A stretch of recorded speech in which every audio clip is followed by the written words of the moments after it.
Albert Anatole ici, on ne va pas trop s'attarder sur la coopération entre la France et la Guinée, c'est le prétexte, mais on va essayer de comprendre la démarche aujourd'hui de la Nouvelle-Guinée dirigée par M.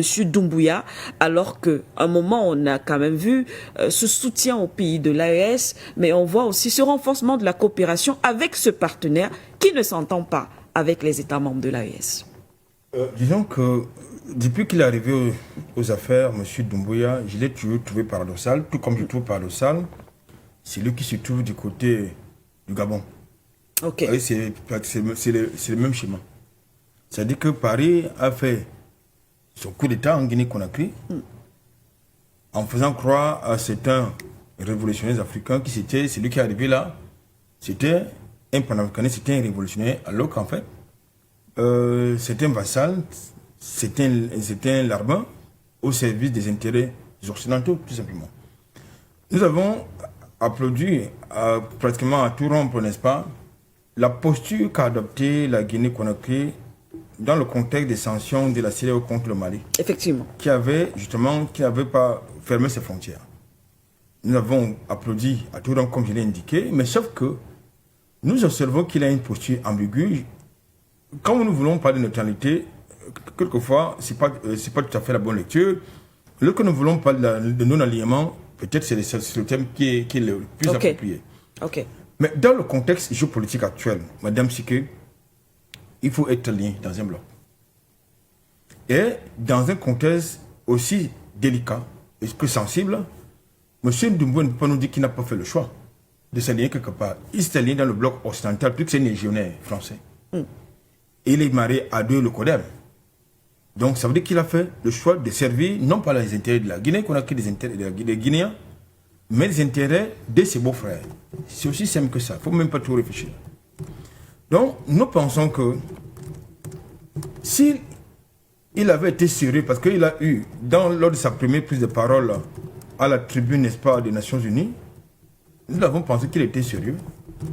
Lors de sa posture de nationalisation, n'est-ce pas, de l'exploitation des matières premières, des ressources minières du côté de la Guinée-Conakry, nous avons cru un moment qu'il s'alignait derrière la posture, je veux dire la vision de Lansana Conté, qui est l'un des pères fondateurs de la Guinée-Conakry. Ouais. Malheureusement, nous avons été bluffés. Malheureusement, nous avons été trompés. Vous pensez qu'on a profité de la situation, de cette vague de coups populaires au Mali et tout, on a profité de cette situation également pour introduire peut-être M. Doumbouya à la tête de la Guinée? Mais à quel moment intervient le coup d'État de M. Doumbouya? Le coup d'État de M. Doumbouya intervient quelques jours après la visite de Sarkozy en Guinée-Conakry, qui voulait renégocier les accords d'exploitation minière avec la Guinée-Conakry. Ouais. Un peu le coup qu'on a fait en Guinée, avec Mamadou Tandja, qui voulait, en Niger, avec le coup que la France a fait à Mamadou Tandja au Niger, lorsqu'il a voulu revoir justement le prix de l'uranium tel que exigé par le Paris. Qu'est-ce qu'on lui a fait? Mais on a fait un coup d'État à Mamadou Tandja. C'est la même chose, justement, qui a été fait au prédécesseur de M. Mamadou Doumbouya. C'est-à-dire, lorsque Sarkozy arrive, il vient lui donner des injonctions, comme ça a été un peu le cas du côté du Tchad, lorsque vous avez ces trois individus qui sont venus lui rendre visite à la veille de la Noël. Et puis, quelques temps après, il s'est engagé en campagne électorale où il a dénoncé justement la posture paternaliste des gérants de la France. Nous connaissons la suite. Donc, c'est le même schéma. Il nous faut donc une révolution rectificative du côté de la Guinée-Conakry. Il nous faut une révolution rectificative, un peu comme si ça s'est passé du côté de Burkina Faso. Parce que nous avons affaire de ce côté-là à quelqu'un qui n'est pas là pour protéger les intérêts de l'Afrique ou, n'est-ce pas, des Guinéens. Comme je l'ai dit, revenons à l'actualité que vous avez convoquée. Les accords de coopération judiciaire. Oui. Mais nous sommes dans une dynamique où la plupart des pays choisissent le nationalisme. Oui. Je crois qu'aujourd'hui, en Europe, la plupart des gouvernements sont issus de l'extrême droite. Je crois que nous sommes passés à côté du même scénario du côté de la France. De la France. Mais pourquoi? Parce que désormais, il est question que les peuples choisissent, j'ai envie de dire, le protectionnisme. Et en plus, nos rapports avec la France, que ce soit actuel ou historique, ne militent pas pour un renouvellement de quelque coopération que ce soit. La preuve, c'est que lorsqu'un Français se retrouve en délicatesse avec nos institutions judiciaires, pourquoi est-ce que nos institutions judiciaires ne jugent jamais les Français? Mais nos institutions judiciaires vont... c'est-à-dire, nos institutions judiciaires sont considérées comme étant les institutions bas de gamme. Il faut que ce soit à l'Hexagone, qui sont jugés, ces malfrats sont jugés quelquefois même des pédophiles, des déteneurs de fonds, ou alors des criminels. Vous pensez que ce ne sera pas le cas, puisqu'on parle de renforcement de la coopération judiciaire? Vous pensez que si jamais, comme on a vu en République centrafricaine, il y a ces mercenaires qui sont souvent arrêtés, ces terroristes, peut-être qu'ils pourront être finalement jugés par un tribunal de la Guinée? Parmi les raisons qui ont milité justement à l'exigence du départ des forces armées françaises dans l'AES, c'était quoi? C'était que les militaires français ont l'immunité. Oui. C'est-à-dire, quels que soient les actes posés, les actions commises, ils bénéficient de l'immunité. C'est pour ces raisons que, entre autres, que les dirigeants de l'AES ont estimé que non, vous ne pouvez pas venir sur notre territoire. Alors que vous êtes des soldats, mais vous avez l'immunité diplomatique, c'est inconcevable. C'est la même situation avec les ressortissants français qui sont dans nos pays. C'est-à-dire que lorsqu'ils commettent des forfaits, nos institutions judiciaires ne peuvent pas les juger, parce que d'une certaine manière, dans le cadre des accords de coopération, vous avez des clauses particulières qui leur donnent une certaine immunité. Dans le contexte camerounais que je connais assez particulièrement, vous avez un dirigeant français qui était à la tête d'une banque, qui a pignon sur rue, et qui a été au cœur d'un scandale de détournement de 50 milliards de francs CFA. Vous avez des lampistes qui ont été mis en prison au Cameroun, mais le principal acteur, il se balade, n'est-ce pas, du côté de l'Hexagone. Vous avez une société de téléphonie mobile française, dont certains dirigeants ont souvent été accusés de viol, de pédophilie, qui ne sont pas jugés par nos institutions. Bien au contraire, ils sont exfiltrés et on leur donne un poste soit à Madagascar ou ailleurs sur le continent africain. C'est ça la réalité. Donc, je reviens pour dire que dans le contexte actuel de basculement géopolitique, nous n'avons plus aucune raison d'avoir certains accords de coopération, que ce soit avec le colon. Parce que ce sont des accords de coopération qui sont généralement très déséquilibrés. Et de ce point de vue, il y a matière à marquer une pause pour faire une évaluation. Pour faire une évaluation et voir si c'est véritablement... Et pourquoi c'est toujours la France, pendant qu'on y est, pourquoi c'est toujours la France qui s'occupe des affaires des biens mal acquis sur le continent africain? Alors que nous avons les institutions judiciaires qui devraient justement connaître ces affaires des biens mal acquis. Pourquoi c'est toujours la France? La question mérite d'être posée. C'est d'autant que lorsque ces acquisitions sont faites en territoire français, ça ne se passe pas de nuit. Ça se passe au vu et au su de tout le monde et ça se passe dans le cadre, n'est-ce pas, de la réglementation et des lois françaises. Mais pourquoi lorsque la France est en délicatesse avec un dirigeant, on sort à ces dirigeants les procès de biens mal acquis?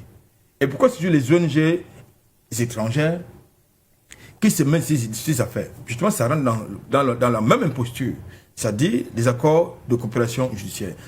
Ce qui se passe donc, une fois de plus du côté de la Guinée-Conakry, c'est de l'imposture.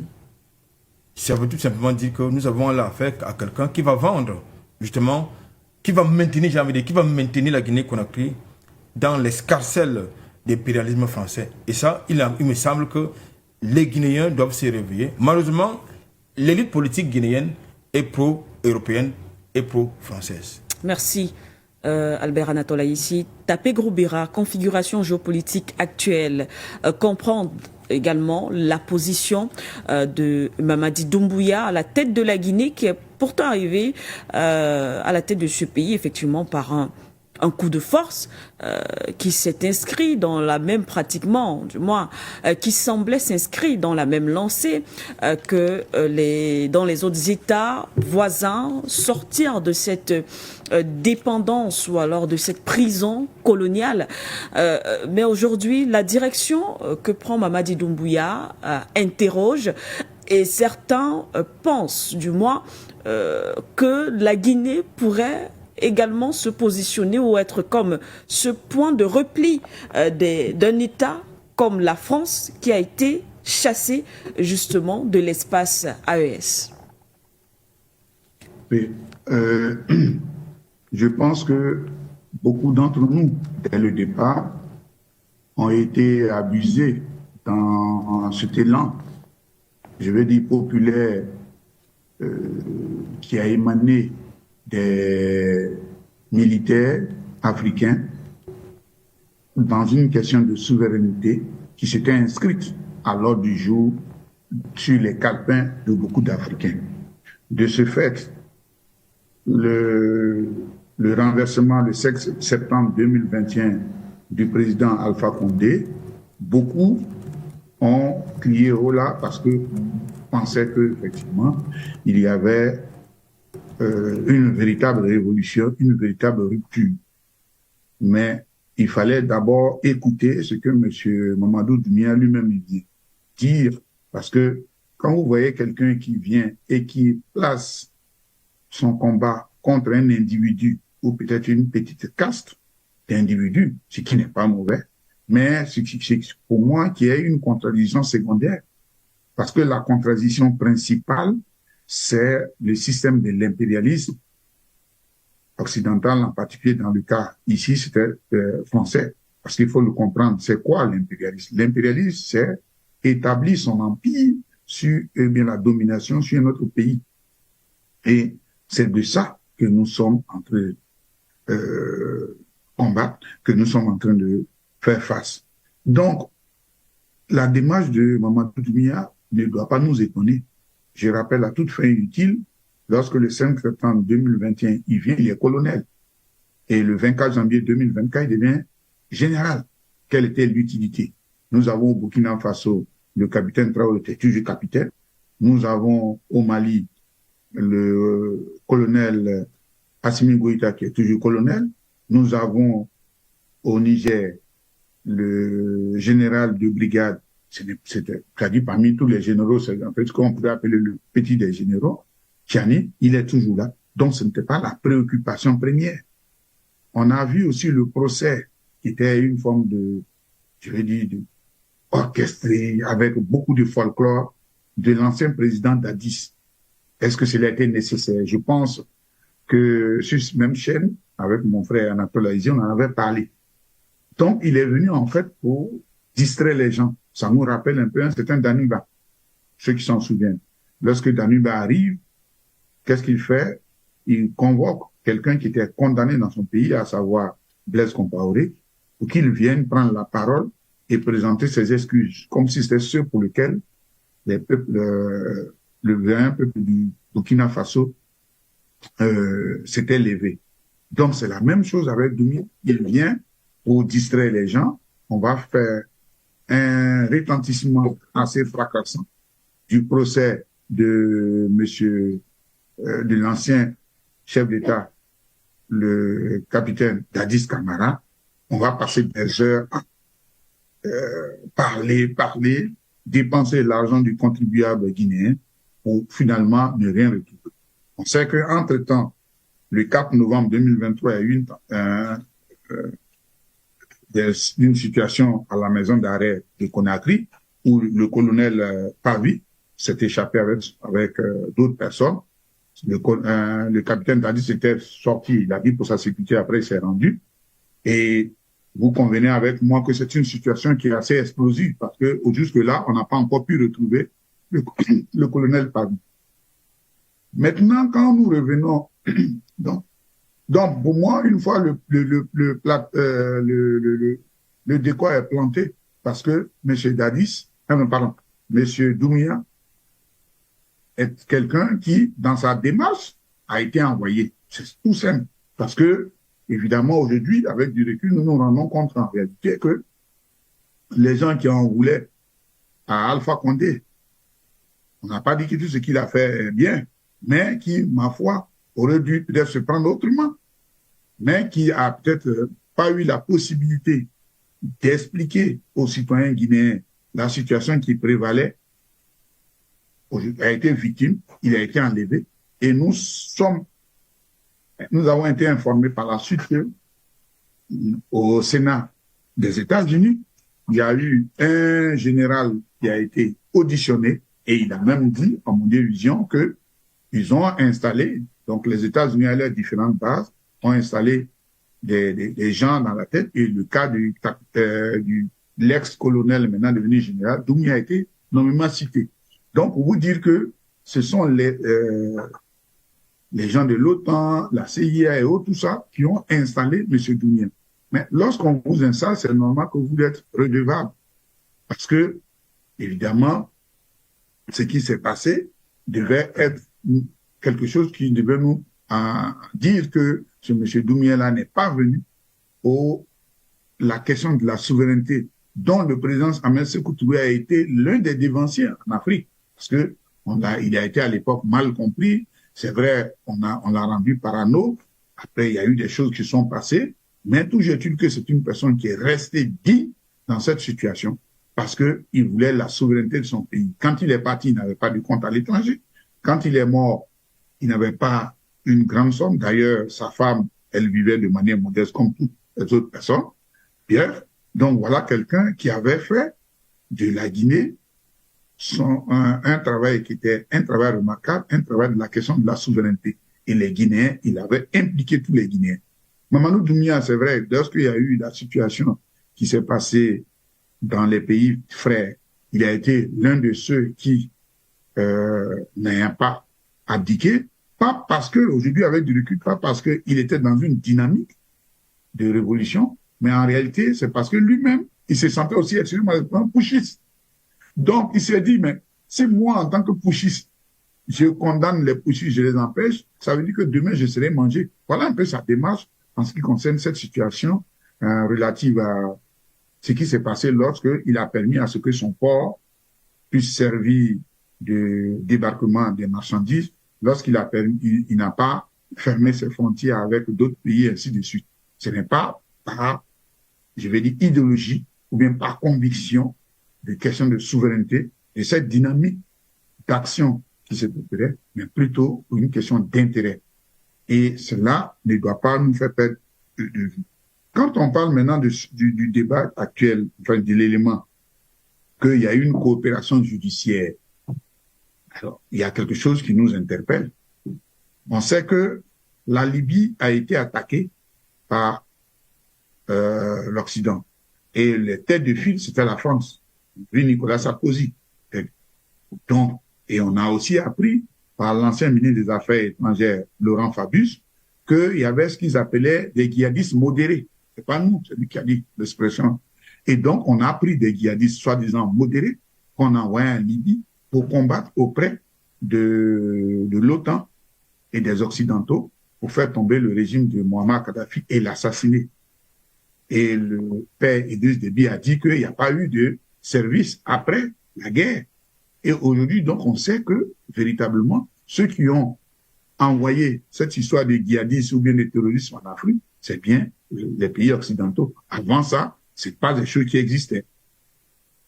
L'autre élément qui milite encore, c'est que en août 2022, le Mali a demandé au Conseil de sécurité de l'ONU une réunion pour montrer avec les preuves tangibles que la France, elle, le soutient des terroristes en Afrique. Qu'a fait la France? Elle aurait dû permettre, elle aurait dû abdiquer, ou dire, OK, mais on m'accuse à tort, qu'on vienne me montrer les preuves. Jusqu'à l'heure où je passe, ça fait plus de 2 ans, elle a mis son veto pour que la réunion ne puisse jamais pu avoir lieu. Donc, c'est pas des choses que nous, qui sommes des simples citoyens, savons que général Doumbia Oui. et son ministre de la Justice ne savent pas. Alors, attends, soyons sérieux. De quelle, comment on appelle, loi qu'on veut prendre? Attends, vous pensez que, je prends un exemple tout bête. Vraiment, moi, j'ai envie d'être cohérent. Supposons, je ne le souhaite pas du tout, qu'on ait identifié un terroriste en France. Donc, ce terroriste-là, quand il quitte la France, il va tomber directement en Guinée. Mais il va traverser d'autres pays. Et pourquoi, avec tous ces pays-là, il n'y a pas de coopération judiciaire? S'il quitte en France, supposons qu'il quitte le territoire européen, il va arriver en Afrique. Les premiers qu'il va avoir, il y a la Tunisie, il y a le Maroc, l'Algérie, tout ça qu'il va dépasser. Ou bien il prend son avion, il tombe directement en Guinée. Et quelle est la coopération entre ces différents pays? Il va arriver au Tchad, il va passer au Burkina Faso, etc. Je pense qu'il y a le bon sens. Donc ici, évidemment, ce que vous avez dit est tellement juste. C'était un prétexte pour que la France puisse se faire une certaine santé. Pour dire, bon, on me chasse quelque part, mais il y a d'autres qui ont besoin de moi. D'ailleurs, regardez, nous avons l'expertise judiciaire, on nous invite pour pouvoir venir créer des coopérations judiciaires. Et M. Doumbia, qui est, je pense, aujourd'hui, on ne peut même plus commencer à douter qu'il y a un des éléments et qui le permet, fait que ceux-là vont encore venir s'installer. Mais l'élément qui, pour moi, devient pertinent, c'est la question de la géopolitique.